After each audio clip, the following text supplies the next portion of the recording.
Jadi kita membahas mengenai rencana pemerintah yang memang memberikan hari libur yang boleh dibilang ini cukup banyak ya Pak, Ya. jumlahnya 27 hari kalau di total dan mungkin akan ada tambahan hari, 2 hari dengan, jika ada pemilu 2 kali putaran begitu ya.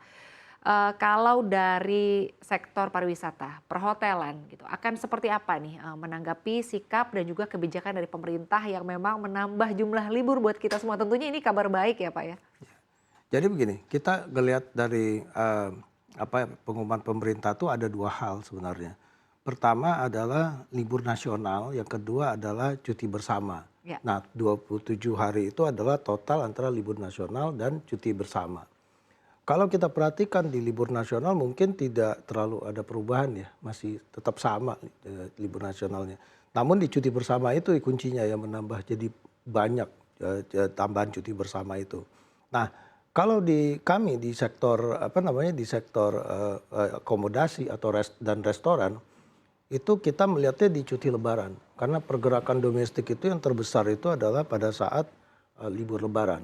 Nah, kalau kita perhatikan lagi di dalam konteks cuti bersama pada saat momentum lebaran yang 2 hari itu, pemerintah membuat tambahan 2 hari sebelum lebaran. Sehingga nanti orang tuh mungkin efektifnya bisa libur dari Sabtu, Minggu, Senin, Selasa baru lebaran.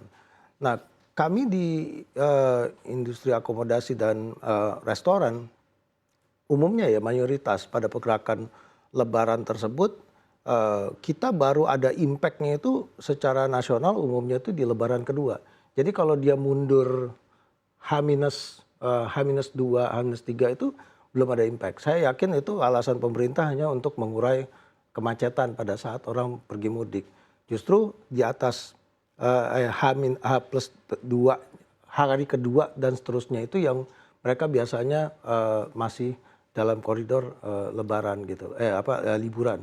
Nah, otomatis kalau kita memprediksikan, kita udah berkaca juga di tahun-tahun sebelumnya, biasanya cuti lebaran itu kan mereka menikmatinya itu agak agak panjang ya, panjang, agak ya. panjang di situ karena perjalanan mereka sekarang juga ada perubahan karakter melalui jalur darat itu cukup besar ya, terutama khususnya pada saat setelah COVID dan yang kedua dengan infrastruktur jalan yang juga cukup baik sekarang khususnya di Pulau Jawa dan beberapa daerah.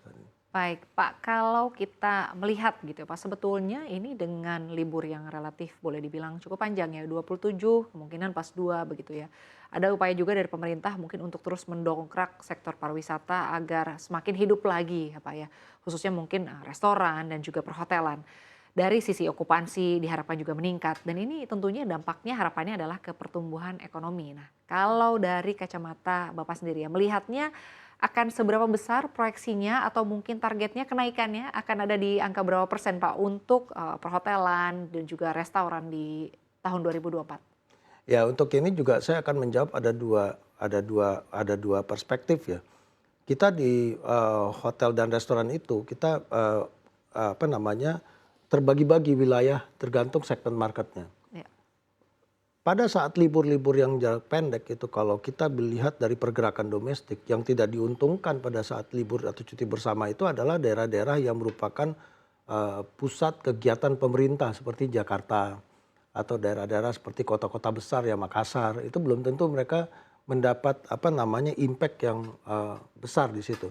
Tapi daerah-daerah yang merupakan tujuan wisata misalnya Bali atau seputaran Jawa sepanjang Jawa dan beberapa Sumatera terus termasuk Kalimantan itu menjadi tempat yang favorit yang okupansinya ada potensi untuk terus meningkat, naik ya? ada potensi untuk meningkat. Namun kalau jarak libur, ada libur panjang kemudian nggak berapa lama berselang ada libur lagi juga belum tentu akan ada impact untuk peningkatan okupansi karena orang sudah menghabiskan di libur di waktu yang panjang tersebut untuk mereka bergerak.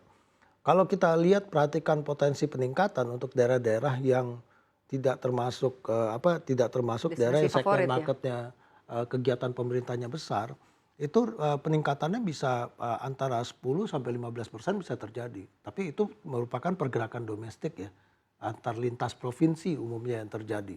Seperti contohnya di Sumatera Barat tuh, biasanya dari Pekanbaru masuk ke Sumatera Barat atau Bandung sendiri Kota Bandung, termasuk jalur puncak yang dekat-dekat lah mereka bergerak. Tapi umumnya adalah pergerakan melalui lintas provinsi dengan menggunakan jalur darat. Ya, baik, artinya cukup optimistis begitu ya, tahun 2024 ini akan mengerek pertumbuhan di sektor pariwisata, meningkatkan okupansi untuk perhotelan dan juga restoran begitu ya Iya, Pak Maulana.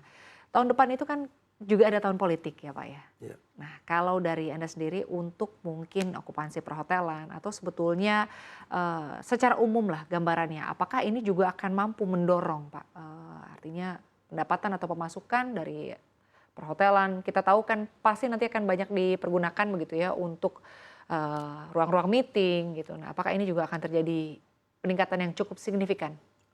Kalau kita perhatikan metode mereka kampanye kan agak banyak yang berbeda juga ya. Ada yang menggunakan ruang publik yang terbuka, nah itu tentu tidak akan ada impact. Nah tapi di sisi lain ada pasti daerah-daerah tertentu yang juga berpotensi meningkat karena adanya Pilihan penggunaan venue ya? pemanfaatan venue-nya untuk sebagai lintas koordinasi partai politik itu biasanya terjadi itu. Tapi itu sekali lagi itu hanya daerah-daerah tertentu aja, khususnya di kota-kota yang menjadi favorit ya seperti di Pulau Jawa tuh mungkin akan ada impact yang cukup besar ya untuk lintas koordinasi itu karena tradisinya emang seperti itu gitu.